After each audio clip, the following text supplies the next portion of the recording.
ሰላም ጤና ይስጥልኝ የተከበራችሁ ተመልካቾቻችን፣ ይህ ቪዲዮ የጽዮን ከተማ ሰራዊት የኢየሱስ ክርስቶስ ወንጌል አገልግሎት ቤተክርስቲያን በዛይን ሲቲ ዩቲዩብ ቻናላቸው ላይ ከነሐሴ 1 እስከ ነሐሴ 30 ድረስ ያቀረቡት የቀጥታ ስርጭት ፕሮግራም ላይ የተወሰደ መሆኑን እገልጻለሁ። መጽሐፍ ቅዱስ ክፍል እናወጣና የመልእክት ክፍላችንን እናነባለን። ዕብራውያን 11 ከቁጥር 25 እስከ 26 እንዲህ ይላል። ከግብጽ ብዙ ገንዘብ ይልቅ ስለ ክርስቶስ መነቀፍ እጅግ የሚበልጥ ባለጠግነት እንዲሆን አስቧልና ለጊዜው በኃጢአት ከሚገኝ ደስታ ይልቅ ከእግዚአብሔር ሕዝብ ጋር መከራ መቀበልን መረጠ ይላል። ለጊዜው በኃጢአት ከሚገኝ ደስታ ይልቅ ደስታ የሚገኘው በምንድን ነው? ስንት አይነት ደስታ ነው ያለው? ደስታ ማለት ምን ማለት ነው? እሱን እናያለን። ብዙ ጊዜ ከትርጉም መነሳት ጥሩ ነውና ደስታ ማለት በሚሆንልን መልካም ነገር የሚፈጠር ስሜት ማለት ነው።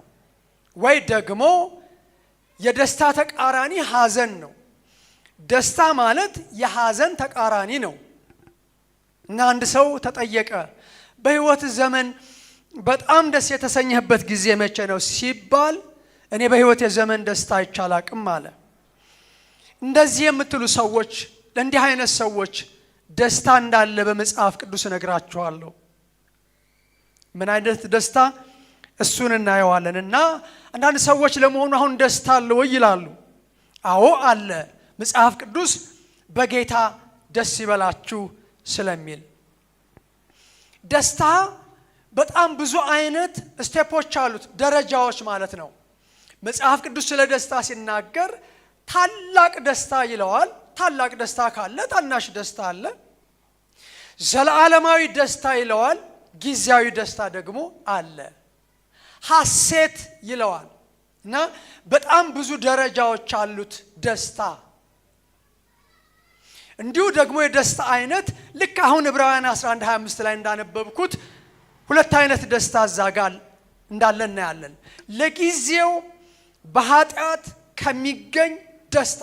ለካ ደስታ በኃጢአትም ይገኛል። ኃጢአት ማለት ምን ማለት ነው? አታድርግ የተባለውን ማድረግ። ሰው አታድርግ የተባለውን በማድረግ ይደሰታል ማለት ነው። ግን የሚገርመው በብሉይ ኪዳን ደስታ ቅጣትን ሲያመጣ እናያለን። እና ለጊዜው ከሚገኝ በኃጢአት ከሚገኝ ደስታ ይልቅላል። ወዳጆቼ ዛሬ በዚህ ምሽት እውነተኛ ደስታ ከየት ነው ምንጩ? የደስታ ምንጭ ከየት ነው? ከዚህ ደስታ ጋር ተገናኝተን እንወጣለን ብዬ አስባለሁ።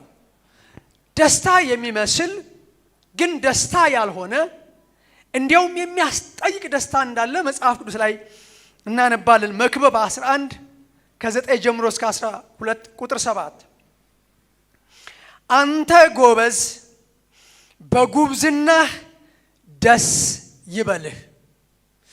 በኃጢአት የሚገኝ ደስታ ብቻ ሳይሆን በጉብዝናም የሚገኝ ደስታ አለ። ጉብዝና ማለት ወጣትነት ማለት ነው። ወጣትነት ተሮጦ ማይጠገብ ማይደከምበት፣ ተሰርቶ የማይደከምበት የእድሜ ክልል ነው። እና ጉብዝና አንዱ የደስታ ምንጭ ነው። ፈቃድ የሰጠ ይመስላል። የመክብብ ጸሐፊ እንደምታውቁት ሰለሞን ነው፣ ንጉሥ ሰለሞን ነው። እና ሲጀምር እንዲያውም ከንቱ የከንቱ ከንቱ ነው የሚለው። እንደ ሰለሞን በነገራችን ላይ የደስታን ጥግ ያየ ሰው የለም፣ የስኬትን ጥግ ያየ ሰው የለም። መጽሐፍ ቅዱስም እንደዛ ይለታል። ግን ከሰለሞን የሚበልጥ በዚህ አለ ይላል። ክብር ለኢየሱስ ይሁን። ከሰለሞን የሚበልጥ ኢየሱስ ክርስቶስ ነው። እና ሰለሞን እንዲህ ይላል፣ አንተ ጎበዝ በጉብዝናህ ደስ ይበልህ። እያያችሁን በጉብዝናህም ወራት ልብህን ደስ ይበለው፣ በልብህም መንገድ ዓይኖችም በሚያዩት ነገር ደስ ይበልህ ሂድ። ዳሩ ግን ትልቁ ጥያቄ እዚህ ጋር ነው። ዳሩ ግን ስለዚህ ነገር ሁሉ እግዚአብሔር ወደ ፍርድ እንደሚያመጣህ እወቅ። አሃ ለካ የሚያስጠይቅም ደስታ አለ። ፈቃድ የሰጠ ይመስልና ግን ዳሩ ግን ስለዚህ ነገር ሁሉ እግዚአብሔር ወደ ፍርድ እንደሚያመጣ እወቅልና የጭንቀት ቀን ሳይመጣ ፈጣሪህን በጉብዝና ወራት አስብ። በጉብዝና ደስ ይበልህ፣ ልብህ ደስ ያለውን አድርግ።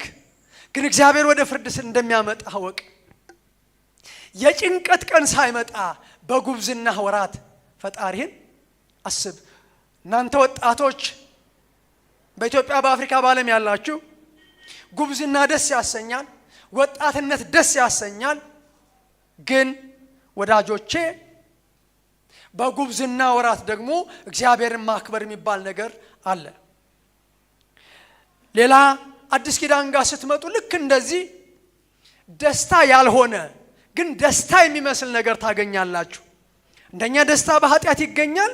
ለጊዜው በኃጢአት ከሚገኝ ደስታ ይልቅ ከእግዚአብሔር ሕዝብ ጋር መከራ መቀበል መረጠ ይላል። በጉብዝና ወራት ደስ ያሰኛል፣ ግን ወደ ፍርድ ያመጣል። እንደገና ደግሞ ሉቃስ 12:15 ላይ ሀብትም ደስ ያሰኛል። ጉብዝና ብቻ አይደለም፣ ኃጢአት ብቻ አይደለም፣ ሀብትም ምን ያሰኛል? ደስ ያሰኛል። ግን ደስታው ምን አይነት ነው? ዘላቂ ደስታ ነው ወይ ነው? ጊዜያዊ ደስታ ነው ወይ ነው? ዘላለማዊ ደስታ ነው ወይ ነው? ዛሬ የምናወራው ቁም ነገር ዘላለማዊ ደስታ ነው። ሉቃስ 12:15 ላይ የሰው ሕይወት በገንዘቡ ብዛት አይደለም። ምን የሰው ሕይወት? ተጠንቀቁ፣ ከመጎምጀትም ሁሉ ተጠበቁ። ምሳሌም ነገራቸው እንዲህ ሲል ብዙ ነገር ከተናገረ በኋላ አንድ ባለጠጋ እንደነበረ ይናገርና ይሄ ባለጠጋ እንዲህ ይላል፣ አንቺ ነፍሴ ለብዙ ዘመን የሚቆይ ብዙ በረከት አለሽ፣ እረፊ፣ ብይ፣ ጠጪ፣ ደስ ይበልሽ ይላታል። የምናወራው ስለ ደስታ አይደለ? በሀብት ደስታ ይገኛል። ጥሩ ነው፣ ክፋት የለውም። ደስ ይበልሽ እላታለሁ አለ። እግዚአብሔር ግን አንተ ሰነፍ። ለምን ሰነፍ እንዳለው ይሄ ሰው ከእግዚአብሔር ጋር ያልሆነ የሚያከማች ሰው ነው። ይሄ ሰው ያለ እግዚአብሔር ሀብታም የሆነ ሰው ነው። ይሄ ሰው ሀብታም የሆነበት መንገድ ልክ አይደለም። እግዚአብሔር መቼም ሰዎችን እንዲሁ አይገስጽም፣ ለመልካም ይገስጻል። አንተ ሰነፍ በዚች ሌሊት ነፍስን ካንተ ሊወስዷት ይፈልጓታል። አየህ፣ ይህስ የሰበሰብከው ለማን ይሆናል አለው። ለራሱ ገንዘብ የሚያከማች በእግዚአብሔር ዘንድ ባለጠጋ ያልሆነ እንዲህ ነው። ይሄ ሰው ነፍሱን ደስ ማሰኘት የፈለገው በእግዚአብሔር ሳይሆን በክርስቶስ ኢየሱስ በማመን ሳይሆን ባለው ሀብት ነው። እግዚአብሔር ግን ምን አለው? ዛሬ ሌሊት ነፍስህን ይፈልጓታል።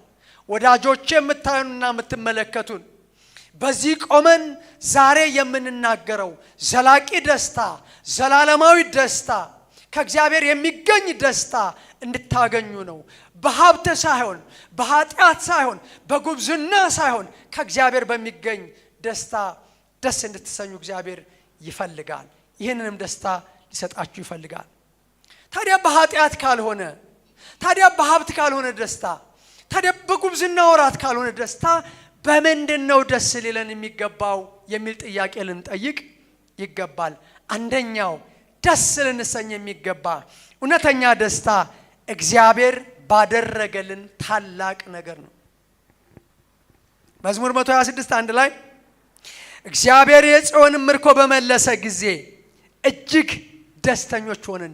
ምርኮ ሲመለስ ወዳጆቼ በዚያን ጊዜ አፋችን ደስታን አንደበታችንም ሐሴት ሞላ። እግዚአብሔር ታላቅ ነገር አደረገልን፣ ደስም አለን። እስራኤላውያን ይህን ያሉበት የራሱን የቻለ ምክንያት አላቸው። ሲደመደም ግን እስራኤላውያን በምንድን ነው ደስታችሁ ሲባሉ እግዚአብሔር ታላቅ ነገር ስላደረገልን። ወዳጆቼ እግዚአብሔር ታላቅ ነገር ያደረገላችሁ ሰዎች ደስ ይበላችሁ። አዲስ ኪዳን ስትመጡ አንድ ከአጋንንት እስራት የተፈታ ሰው ልከተልህ አለው። አይ ሂድና በሰፈር ለቤተሰቦች እግዚአብሔር እንዴት ያለ ታላቅ ነገር እንዳደረገልህ መስክር። ምስክርነት እግዚአብሔር እንዴት ያለ ታላቅ ነገር እንዳደረገልን ነው። ወዳጆቼ ምንድነው ይሄ ታላቅ ነገር? ሀብት አይደለም፣ ጥሩ ነው። ትምህርት አይደለም፣ ጥሩ ነው። ዕውቀት አይደለም፣ ጥሩ ነው። ግን እግዚአብሔር ምንድነው ታላቅ ነገር ያደረገለት? የሰው ከስራት ነፃ ወጣ። ከስራት ብቻ አይደለም፣ ኢየሱስ ያገኘው ሰው የዘላለም ሕይወት አለው። እንዴት ያለ ታላቅ ነገር እንዳደረገልህ መስክር። እግዚአብሔር ታላቅ ነገር አደረገልን፣ ደስም አለን። ይሄ ታላቅ ነገር በቋንቋ የማይገለጽ ነው። ይሄ ታላቅ ነገር ወደር የለውም። ወዳጆቼ ምንድነው ሲባል የክርስቶስ ኢየሱስ ማዳን። ሁለተኛው ደስታችን ሊሆን የሚገባው በእግዚአብሔር ማዳን ነው። ማዳን ሲባል ብዙ ጊዜ እንለዋለን፣ የመጀመሪያው ከዘላለም ሞት ነው። ወንድ ልጅ ትወልጃለሽ፣ ስሙንም ኢየሱስ ትይዋለሽ፣ ሕዝቡን ከኃጢአታቸው ያድናቸዋል ይላል። እንዴት ያለ ታላቅ መዳን እንዳደረገልህ እንደተባለ። ሁለተኛው ደስ ልንሰኝ የሚገባን በእግዚአብሔር ማዳን ነው። ሐናም ስትጸልይ እንዲህ አለች፣ ልቤ በእግዚአብሔር ጸና ብላ ብዙ ነገር ካለች በኋላ በማዳንህ ደስ ብሎኛል። ደስታችሁ በምንድን ነው? በእግዚአብሔር ማዳን።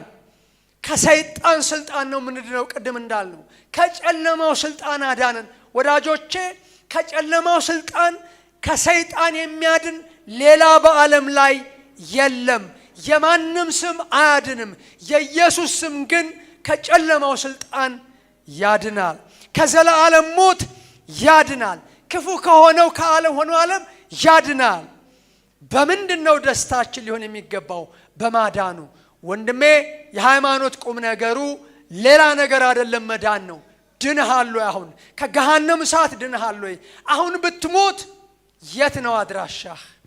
የዳነ ሰው መጨረሻውን ስለሚያውቅ።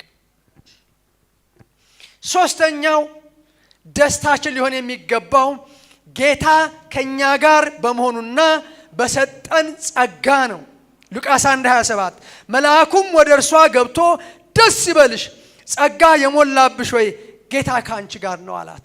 አሁን ርዕሳችን ጸጋ አይደለም እንጂ ወዳጆቼ በነፃ የሚሰጥ ጸጋ ማለት ኢየሱስ ማለት ጸጋ ነው እንደሚሉት አንዳንዶች ቲቶ 2:11 ላይ ሰዎችን ሁሉ አንድም ሰው ሳይቀር ለተወሰኑ ሰዎች ሳይቀር ሰዎችን ሁሉ የሚያድን የእግዚአብሔር ጸጋ ተገልጧል። ይህም ጸጋ ኃጢአተኝነትንና ዓለማዊ ምኞትን ክደን የተባረከውን ተስፋችንን የክርስቶስ ኢየሱስን መገለጥ እንድንጠብቅ በዚህ ዘመን ያደርገናል ይላል። በምንድነው ደስታችን ሊሆን የሚችለው? በጸጋ። ጸጋ የሚያስፈልገው ደግሞ ለማን ነው ከተባለ ለደካማ። ሁሉ ኃጢአትን ሰርተዋል፣ የእግዚአብሔርም ክብር ጎሏቸዋል፣ በክርስቶስ በሆነው ቤዛነት እንዲያው በጸጋው ይጸድቃሉ ይላል። ይሄ ጸጋ የሚያጸድቅ ነው ወዳጄ። ይሄ ጸጋ የሚያበረታ ነው ወዳጄ። ጳውሎስ ለጢሞቴዎስ እንዲህ ይለዋል፣ እንግዲህ ልጅ ሆይ አንተ በክርስቶስ ኢየሱስ ባለው ጸጋ በርታ። ክብር ለኢየሱስ ይሁን። ወደ ቆምንበት ወደዚህ ጸጋ ይላል። ጸጋ ያቆማል፣ ጸጋ ያበረታል፣ ጸጋ ያድናል። ጸጋን አግኝተሻልና ደስ ይበልሽ። ሌላው ስማችን በሰማይ መዝገብ በመጻፉ ሉቃስ 10:17 ላይ አጋንንት ተገዛላቸው፣ አጋንንት አስወጡ፣ ደስ አላቸው። ጥሩ ነው አጋንንት ማስወጣቻችሁ፣ በስሜ ነው፣ አንዱ ምልክት ነው። ነገር ግን ደስታችሁ ስማችሁ በሕይወት መዝገብ ስለተጻፈ ነው እንጂ በዚህ ምን አይበላችሁ፣ ደስ አይበላችሁ። ወዳጆቼ ክርስትና ስማችሁ በሕይወት መዝገብ መጻፉ ነው። በሕይወት መዝገብ ያልተጻፉ እነሱ ወደ ሲኦል እንደሚወርዱ መጽሐፍ ቅዱስ ይናገራል። ስማችን በሕይወት መዝገብ ተጽፏል። ዛሬ የምንጠይቅ ወዳጄ፣ ዛሬ የምንለምን ወዳጄ፣ ጳውሎስ ታረቁ ብለን እንለምናለን እንዳለ ስምህ በሕይወት መዝገብ እንዲጻፍ ነው። እንዴት ነው የሚጻፈው? በክርስቶስ ኢየሱስ ስታምን ስምህ በሕይወት መዝገብ ላይ ይጻፋል። ሌላው በምንድነው ደስታችን ታዲያ ሊሆን የሚገባው ሲባል በሰማይ ዋጋችን ታላቅ ስለሆነ ማቴዎስ 5:12 ላይ ሰባውን በደስታ ተመልሰው ይላል። ይቅርታ፣ በሰማይ በተዘጋጀልን ርስት ነው ደስ ልንሰኝ የሚገባን። በሰማይ ርስት አለ። ለኛ ለኢትዮጵያውያን ርስት አይነገርም። ርስት የሚያጋድል ጉዳይ ነው። ርስት የሚያጣላ የሚያለያይ ጉዳይ ነው። ወዳጄ በሰማይ ርስት አለ። ኢየሱስ ክርስቶስ ከሙታን በመነሳቱ ይህ ርስት የተገኘው ክርስቶስ ለኃጢአታችን በመሞቱና ከሙታን በመነሳቱ ነው።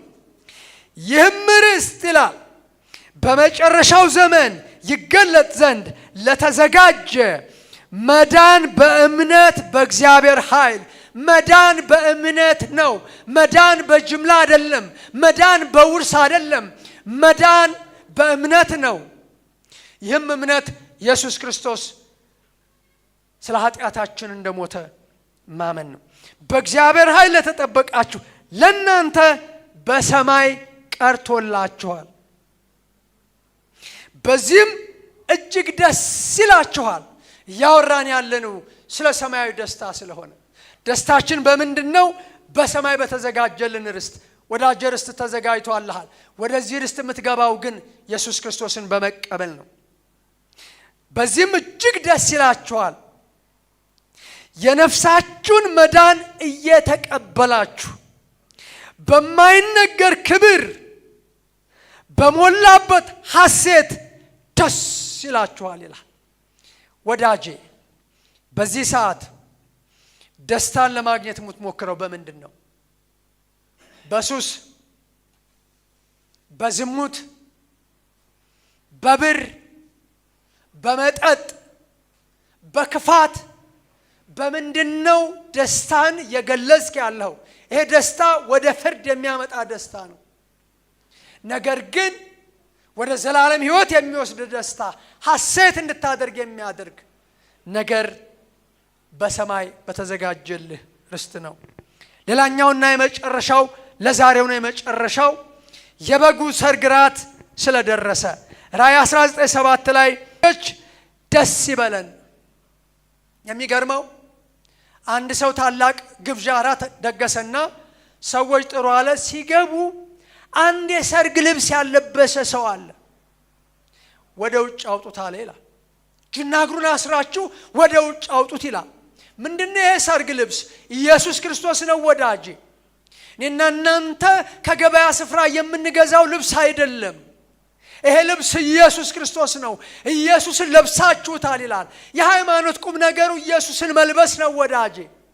እና የሰርግ ልብስ ያለበሰ ይላል። ዛሬ እንለምንሃለን፣ የበጉ ሰርግ ራት እየደረሰ ነው ወዳጄ። ወደዚህ የበጉ ሰርግ ራት እንጠራሃለን። ሰው ወደ ሰርግ ሲጠራ ወደ ሰው ሰርግ፣ ይሄኛው የእግዚአብሔር ሰርግ ነው። ወደ ሰው ሰርግ ሲጠራ ደስ ይለዋል። ልብሱን ያነጻል፣ ያጸዳል። ወዳጆቼ የኛ ልብስ የሚነጻው በኢየሱስ ክርስቶስ ደም ነው። እነዚህ እነማን ናቸው? ልብሳቸውን በበጉ ደም ያነጹ ይላል። መንጻት የሚቻለው በውሃ አይደለም ወዳጄ። የበጉ ሰርግ ራት ስለደረሰ የበጉ ሰርግ ራት ስለደረሰ ሚስቱም ራሷን ስላዘጋጀች ደስ ይበለን። ስለዚህ ደስታችን ሊሆን የሚገባው የበጉ ሰርግ ራት ስለደረሰ ነው። እንዴት ደስ ይላል ይሄ ራት! ወደዚህ ራት መጠራት መመረጥ ምንኛ ታላቅ ነገር ነው! እንዴት ወደዚህ ሰርግ እግዚአብሔር ጠራን! ደስ ይበለን፣ ሐሴትም እናድርግ፣ ክብርንም ለእርሱ እናቅርብ። እርሱም ወደ በጉ ሰርግ ራት የተጠሩ ብፁዓን ናቸው ብለህ ጻፍ አለኝ። ወዳጄ ብፁዕ ማን ነው ካልከኝ፣ ወደ ሰርጉ ራት የተጠራ እግዚአብሔር ለሰዎች ሁሉ ጥሪን አቅርቧል። ወደ በጉ ሰርግ ራት ይጠራችኋል። ወደ መንግሥተ ሰማይ ርስት ይጠራችኋል። ወደ እግዚአብሔር ማዳን ይጠራችኋል። ወዳጆቼ ክብር ለኢየሱስ ይሁን። ይህን ጥሪ ቀበላለሁ የምትሉ ሰዎች ዳንዴ ትራክት ስንሰጥ መጥሪያ ነው እንላለን።